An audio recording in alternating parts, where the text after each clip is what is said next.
Wassup YouTube, PokePrimer here, primed and ready to deliver you our Week 3 matchup here in NPBF. This week we are taking on our good buddy Liam and the Auckland Ambipoms. He smashed us last season multiple times, and hopefully we'll be able to prevent it this season. Definitely a top tier competitor, but his team is terrifying. He has the Tapu Koko, Conkeldurr, Darmanitan, Crocodile, Tangela, Frostlance, Wigglytuff, Lanias, Melodic, Alolan Raichu, and Mawile.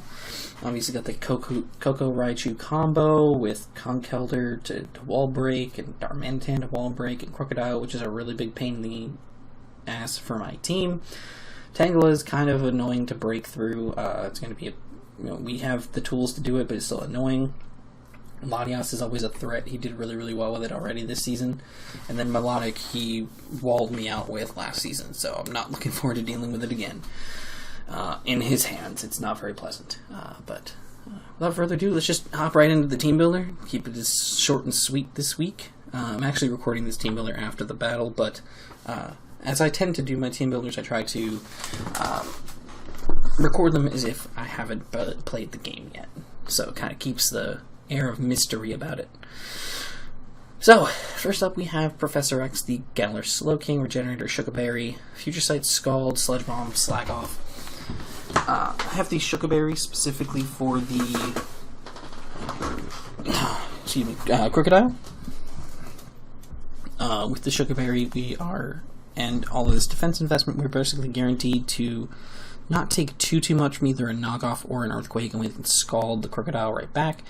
Potentially getting a burn or just some big damage off on it, and then we obviously can regen off whatever damage he did to us as well, which is good.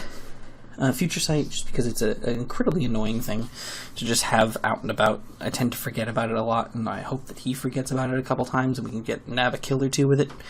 And then Sludge Bomb, just for alternative stab, it allows us to break the Koko, potentially get some poisons off on some stuff, which would be really nice. But, and Slag Off for recovery. I need to be mainly physically defensive for this, also because things like Darmanitan and Conkeldurr exist, and it allows me to at least be able to tank a hit from them at least once, potentially, so that's good. We have Tokoyami, the Corviknight here, Occaberry, Pressure ability, Brave Bird, Body Press, Roost, and Defog, max HP, max defense, 4 into Spadef. The Occaberry is mainly for Darmanitan. We need to be able to tank a Flare Blitz, which we can, even a banded Flare Blitz. Basically, this is almost a suicide bird, essentially, because it's going to tank a Flare Blitz and then Brave Bird the Darmanitan, and with the recoil plus the Brave Bird, 99% positive that it KOs the Darmanitan almost every time, which is really good for us. So hopefully we'll be able to get that to happen. That'd be great. But if Darm doesn't come for some reason, we can keep this thing healthy with Roost, Defog away rocks or terrain, which are both a big pain for this matchup. So that would be really good for us. He also has the Frostlast, potentially set spikes, so getting rid of those would be great. And then we have Body Press for things like the Crocodile and whatnot, because even if it's Intimidate, it doesn't really matter because we'll be hitting it with our defense, not our attack stat. Yeah, there's our Corviknight. Next we have Going Merry, the Keldeo, with the Rocky Helmet, Justified ability. Max HP, 104 defense, and 152 speed with a Timid nature. This thing basically is, our main switch into Darmanitan. It does literally nothing to us with anything it can do. And 2, it's our gauge of what kind of Darmanitan it is.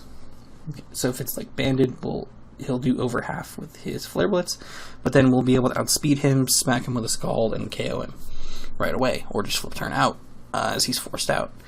If he is Choice Scarfed, he will do under half, still take the recoil and the Rocky Helmet damage, and then he'll be forced to switch out either way. And we can flip turn on that and react accordingly, or Toxic. We have Rest as well to get ourselves healthy again at any point in time. This thing doesn't need to be awake to be a great switch into Darmanitan, as long as it's not banded. And if it's banded, then okay, it's a problem. But we'll cross that bridge when we get to it, apparently. I'm not too worried about that. I'll worry about it if it becomes a problem. Fair.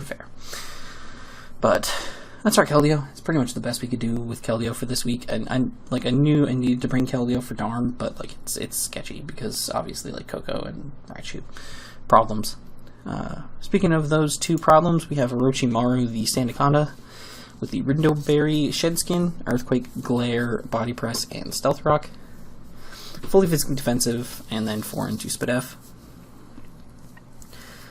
Basically, I needed to be fully phys-def because of Darm and Conk. I needed to be fully phys-def because of stuff like that. However, and plus, I have Body Press. So, I need to be as bulky as possible on the physical side for that.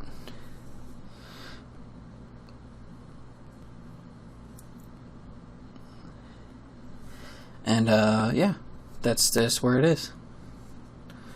It's as simple as that. It's not the best thing in the world, but Earthquake allows us to KO the Electric Terrain Core plus like Darmanitan and such. Body Press is just a really good move to have. It allows us to hit Mawile pretty hard, Crocodile pretty hard, stuff like that. We have Glare to potentially slow down things like Darm, things like Crook, things like Frostlass if it wants to, or Latios if it comes in on us, something like that. And Stealth Rock just because we like to get some chip damage. I have the Rindoberry because it's kind of like a hope play. Obviously, like there's going to be a lot of opportunities for Raichu to set up.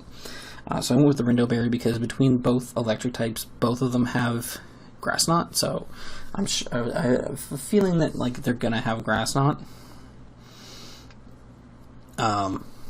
So at least it potentially could pop against one of them. Allows me to live a hit and be able to KO them and deal with them appropriately. But we shall see how that works out. Hopefully the Rindoberry will pop and we'll be fine. Next up we have Bobobo, the Bouffant, Chopberry, Sap Sipper. This is kind of also to serve as like a, not so much a wall to an unboosted Raichu. Because we chew a Focus Blast, and we obviously are immune to Grass Knot, so it would have to Rising Voltage us, or it would try to set up on our face and we can KO it. But this thing also kind of does wonders against his team. He has no Ghost type, and his Steel type is Mawile. So if we can get this thing set up, it'd be really great. Not sure if we're going to be able to, but yeah, Cotton Guard plus Swords Dance.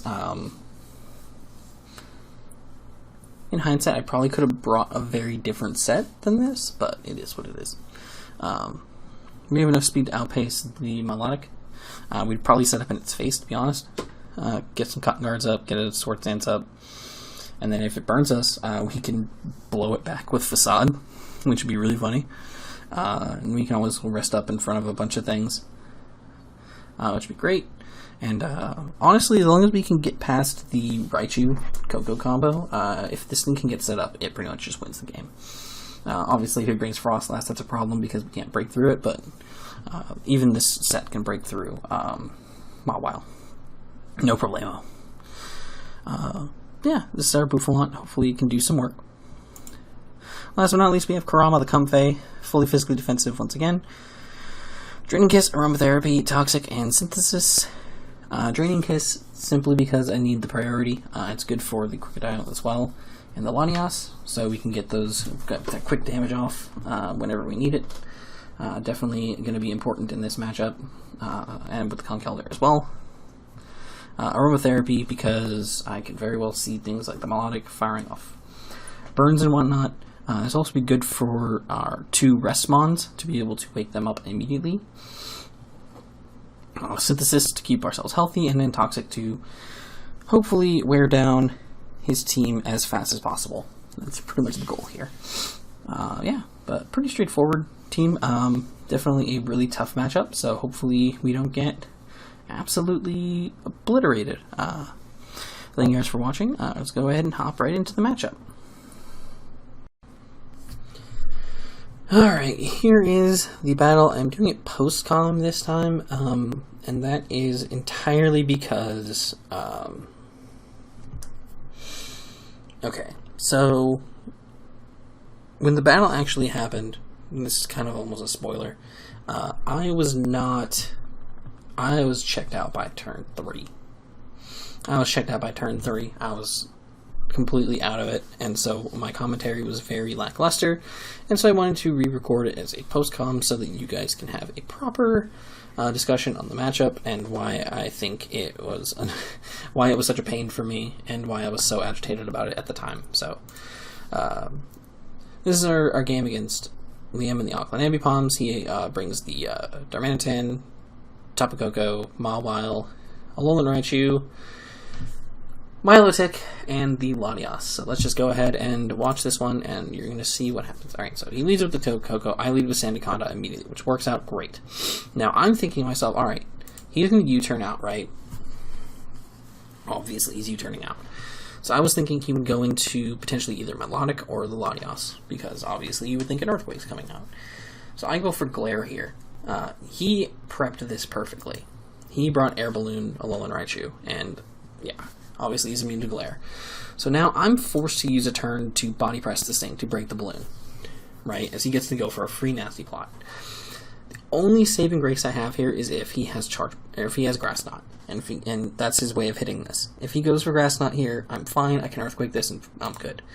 He has Surf, so right here is when my brain checked out of the game, because I looked at the calcs and literally Rising Voltage. At this point, I already presumed that he had Terrain Extender. I kind of figured he was going to be Terrain Extender from the beginning.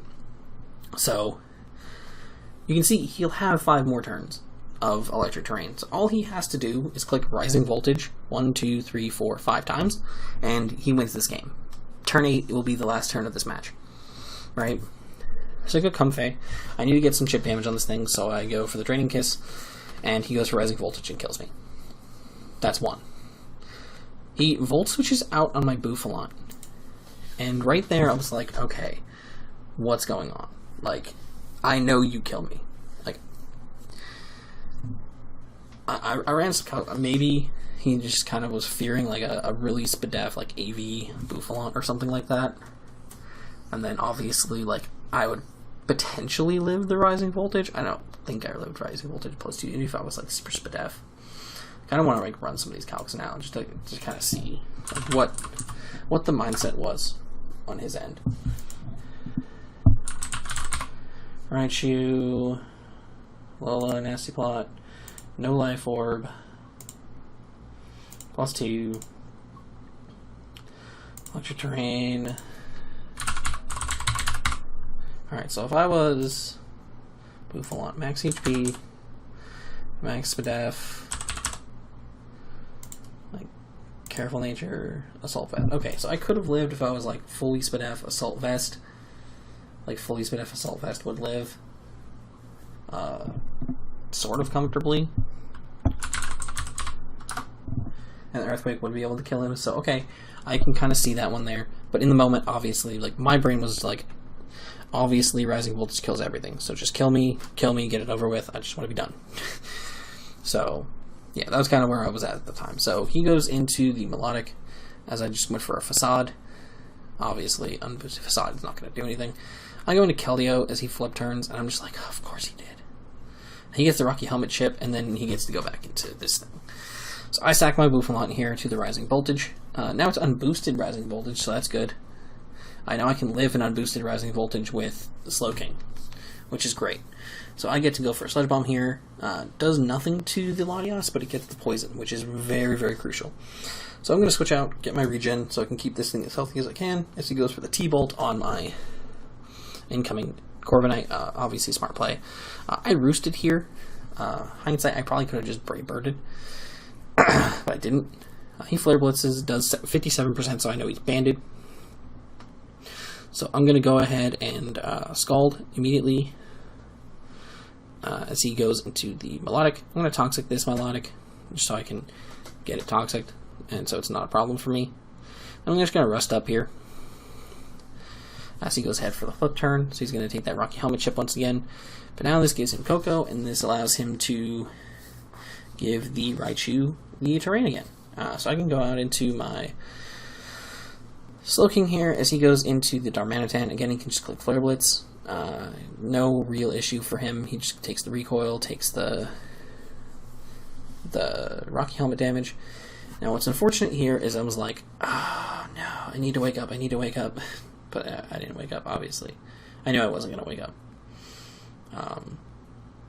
But yeah, okay, so I knew, again, he probably could have presumed. I don't think he calcs during his games, which explains a lot.